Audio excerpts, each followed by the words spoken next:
नमस्कारम, आप सबों के अपने चैनल एकांत में आप लोगों का स्वागत है। आज के वीडियो में हम लोग देखने वाले हैं कि बुक से क्वेश्चन जो रहेगा वो कैसा रहेगा।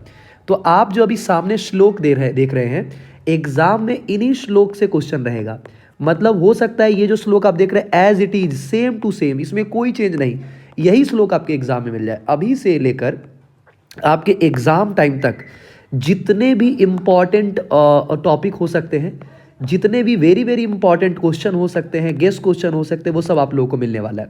इस चैनल से आप लोग बने ही हुए हैं। जो भी वीडियो आपको मिल रहा है वो बहुत ही इंपॉर्टेंट है, यही मान करके मैं वीडियो बना ही रहा हूँ आपके लिए। जो सबसे बेहतरीन चीज़ें हो सकती हैं, जैसे श्लोक से कैसा क्वेश्चन रहेगा, तो एक श्लोक दिया रहेगा, उस श्लोक का अर्थ आपको आता है तो ठीक है, नहीं तो फिर भी उस क्वेश्चंस का आंसर कैसे करें, क्वेश्चन का आंसर कैसे खोजें, इसका ट्रिक, इसका मेथड, इसका बहुत ही शॉर्ट ट्रिक हम लोग देखने वाले हैं कि कैसे एकदम आसानी से हम इन सभी क्वेश्चन को बड़े ही शॉर्ट वे में, बड़े आसानी से हम कैसे इसका आंसर ढूंढ पाएं। तो आपको ध्यान रखना है, बस जितनी चीज़ें आपको मिल रही है वो आप अच्छे से देखिए, साथ में और क्या चीज़ें आपको चाहिए वो आप बता सकते हैं। जैसे इस श्लोक की अगर हम बात करें, एक पदेन, मतलब ये कह रहा है कि आंसर करिए आप वन वर्ड में, वन वर्ड आंसर की बात हो रहा है, एक शब्द में आंसर देना है, इसी को हम एक पदेन कहते हैं। एक पद मतलब एक शब्द में आंसर करना है। कैसे इसका आंसर ढूंढेंगे, बड़ा आसान है। देखिए जैसे क्या करना है, कीदृशा नागा बहंती बोधिता, ठीक है। इसका इस लाइन का आप अर्थ देखेंगे कि ये लाइन कहाँ पर है। अगर हम देखें कीदृशा बहंती नागा बोधिता, ये देखिए ये लाइन है। अब इसको देखिए, नागाश्च बहंती बोधिता, हयाश्च नागाश्च बहंती बोधिता, ये आप यहाँ पर देखेंगे तो कीदृशा नागा बहंती, तो यहाँ पर लिखा हुआ है बोधिता। तो इसका आंसर अगर हम बात करें, इस पहले क्वेश्चन का आंसर, तो इसका आंसर हो जाएगा बोधिता। क्या हो जाएगा इसका आंसर? ऊपर पैसेज में देखिए लिखा हुआ है। अगर आपको नहीं भी पता है, अगर आप सिर्फ इतना जानते हैं कि ये लाइन कहाँ लिया हुआ है, यहाँ पर लिया हुआ है, बड़े आसानी से आप इसका आंसर कर पाएंगे। जो लाइन यहाँ पर दिया हुआ है, ठीक है, इसी लाइन को जैसे देखिए यहाँ नागाश्च बहंती बोधिता, कीदृशा नागा बहंती बोधिता, वहीं पर आपको इसका आंसर मिल जाएगा, ये ध्यान रखना है। अब दूसरा लाइन की अगर हम बात करें, पशुना कीदृशा अर्थ गृह्यते, तो गृह्यते आप देखिए यहाँ पर उदीरितो अर्थ, अर्थ के पास जो है यही इसका आंसर हो जाएगा, उदीरितो अर्थ। मतलब अगर आप थोड़ा भी ध्यान रखते हैं, बहुत आसानी से आप इसका आंसर कर पाएंगे।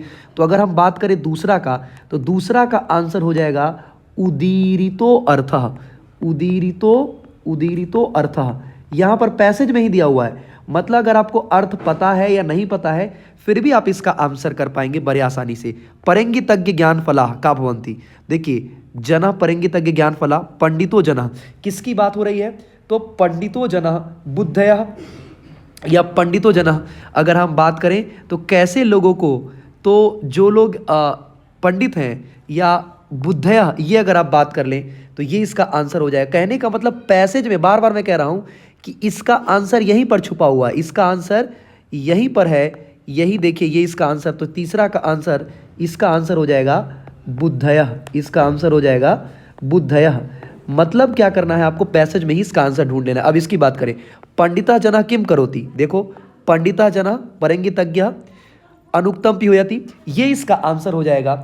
मतलब जहां पर वो शब्द है उसी के पास मतया कीदृशा भवन्ति, मतया, या फिर इस तरीके से आपको ध्यान रखना है कि इसका आंसर, दूसरे का आंसर अगर हम बोले मतया परंगितज्ञ ज्ञान फला भवंती, ये इसका आंसर हो जाएगा। के बोधिता भारम वहंती, भारम वहंती, देखिए वहंती बोधिता, तो के हयाश्च नागाश्च, कहने का मतलब फिर से इसे मिटाकर हम एक बार देख लेते हैं। देखिए के बोधिता वहंती, तो यहाँ पर देखिए हयाश्च नागाश्च वहंती बोधिता।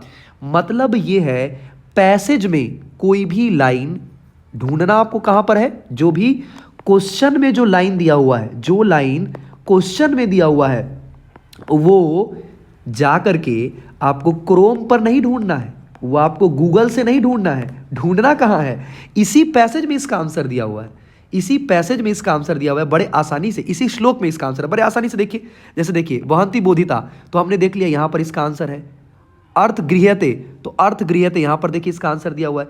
बड़े आसानी से आप इसको समझ पाएंगे, जान पाएंगे।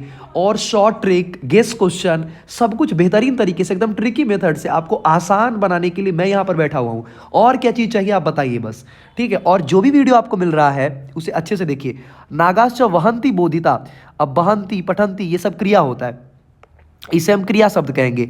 तो इसका क्या हो जाएगा, इसका हो जाएगा वहंती। इसका पहला का आंसर क्या हो जाएगा, वहंती पठंती, ये इसका क्या हो जाएगा, क्रिया हो जाएगा। गजा, गज के लिए कौन सा शब्द यूज किया गया है, तो अगर हम इसमें बात करें कि गज के लिए, तो नागा मतलब हाथी होता है, ठीक है। नागा मतलब हाथी होता है, तो इसका नागा हो जाएगा। और तीसरा पंडित, पंडित का विशेष से क्या है, तो पंडित जना, यहां पर आप देखेंगे अगर तो पंडितो जना, यहां पर देखिए ये है पंडितो जना, तो इसका आंसर क्या हो जाएगा, इसका आंसर हो जाएगा जना। इस प्रकार से आप देख रहे हैं कि बुक से कोई भी क्वेश्चन, बुक से जो भी क्वेश्चन आएगा, आपके बुक से, संस्कृत बुक से जो भी क्वेश्चन आएगा, उसमें आपको क्वेश्चन आंसर याद नहीं करना है। उसमें क्वेश्चन आंसर आपको याद करने की जरूरत बिल्कुल भी नहीं है। बड़े आसानी से, बड़े मस्त तरीके से आपको यहां पर एकदम बेहतरीन बेहतरीन ट्रिक्स बताए जा रहे हैं। आपको क्या करना है, बस इन वीडियोस को देख लीजिए। और सेम इस टाइप का भी क्वेश्चन नहीं रहेगा, सेम यही क्वेश्चन आपके एग्जाम में रहेगा, आपको यह ध्यान रखना है। बहुत जल्द आप लोगों के लिए मैंने बोला ही था कि हम लोग प्रैक्टिस सेट शुरू करने वाले हैं। प्रैक्टिस सेट शुरू करेंगे। प्रैक्टिस सेट के साथ ही हर एक चैप्टर का आपको गेस क्वेश्चन मिलने वाला है, जो guess question same to same आपके एग्जाम में आएगा। तो आप लोग इस चैनल के साथ बने रहे, लोगों को शेयर भी करिए, ठीक है। संधि का, समास का, ठीक है, समास का, अव्यय का, प्रत्यय का, समय का, सबका आपको क्या मिलेगा, गेस क्वेश्चन मिलेगा। और वो क्वेश्चन सेम टू सेम, उस टाइप का नहीं, फिर मैं बोल रहा हूं, सेम क्वेश्चन आपके एग्जाम में छपा हुआ मिलेगा। आप आसानी से, इससे पहले भी आप देख लीजिए, मैंने जो क्वेश्चन गेस करवाया था 2024 के बोर्ड एग्जाम में, वो सेम क्वेश्चन आया है। आप आसानी से क्वेश्चंस को बना पाएंगे। करना आपको इतना ही है, जितनी चीज़ आपको मिल रही है उसे पढ़ लीजिए, कुछ नया चीज़ लगता है तो उसे आप नोट कर लीजिए, ठीक है, और फिर उसे रिवाइज कर लीजिएगा। Revision is the key. किसी भी चीज़ के लिए देखिए, ह्यूमन टेंडेंसी है कि हम चीज़ों को भूल जाते हैं, ठीक है। और आपका एग्जाम का दिन अब एक एक दिन करके कम हो रहा है। पहले जब आप स्टार्ट किए होंगे तैयारी, तो आपके पास ओवरऑल इतने दिन, 300 दिन, 365 दिन, जो भी है आपके पास उतना दिन हुआ करता था। उसके बाद से ही क्या होता है, अब एग्जाम के नज़दीक आ रहे हैं आप, तो आपका एक एक दिन करके दिन कम होता जा रहा है। इसका ध्यान रखिए, बेटर प्लानिंग करिए, रूटीन बना लीजिए। और रूटीन सिर्फ पढ़ने का नहीं, रूटीन होता है कि आप किस टाइम में सोते हैं, किस टाइम में उठते हैं। सोने और उठने के रूटीन को भी रेगुलेट करिए। कहाँ पर आपका टाइम पास होता है, इसका टाइम मैनेजमेंट में हम पढ़ाई का मैनेजमेंट नहीं करते हैं, हम ये मैनेज करते हैं कि कहाँ हमारा टाइम जा रहा है, उसे कंट्रोल करने की ज़रूरत होगी। तो आप बेटर तरीके से उसे रेगुलेट करिए। जो चीज़ें बेहतरीन हो सकती हैं, जो सब्जेक्ट ज़्यादा समय देने की ज़रूरत है उसमें ज़्यादा समय दीजिए। रिवीजन किसको करने की ज़रूरत है, क्या आप भूल रहे हैं, आपसे बेहतर कोई नहीं जान पा रहा होगा। टेस्ट लगाइए, प्रैक्टिस सेट लगाइए, और यहाँ भी सारी चीज़ें शुरू होने वाली हैं। आपको और क्या चाहिए बताइए, ख्याल रखिए और एकदम खुश होकर, मस्ती में, एकदम एग्जाम की तैयारी में लगे रहिए। और थोड़ा सा समय निकालकर खुद खुश होने के लिए आप गाने सुन सकते हैं, या फिर टहल सकते हैं, वॉकिंग कर सकते हैं, जो भी चीज़ आपको अच्छी लगती है अपने आप को खुश रखने के लिए। लेकिन ध्यान रखिए, इंटरटेनमेंट नमक की तरह थोड़ा होना चाहिए। बहुत इंटरटेनमेंट मत करिए, शॉर्ट्स और रील्स मत ज़्यादा देखिए, पढ़िए ज़्यादा और इंटरटेनमेंट कम करिए। ख्याल रखिए। और अंत तक वीडियो को सुनने के लिए बहुत शुक्रिया। वीडियो पसंद आता है तो ज़रूर लाइक करिए, कमेंट जरूर करिए कि आपको और क्या चाहिए, और भी चीज़ें आपको मिलेंगी। ख्याल रखिए, और बहुत जल्द हम लोग और भी बेहतरीन वीडियोस आपके लिए पहुंचाते रहेंगे। Thank you everyone, God bless you everyone. अच्छे से stay tune with this channel और बने रहिए और अच्छे से एग्जाम की तैयारी करते रहिए। Thank you everyone.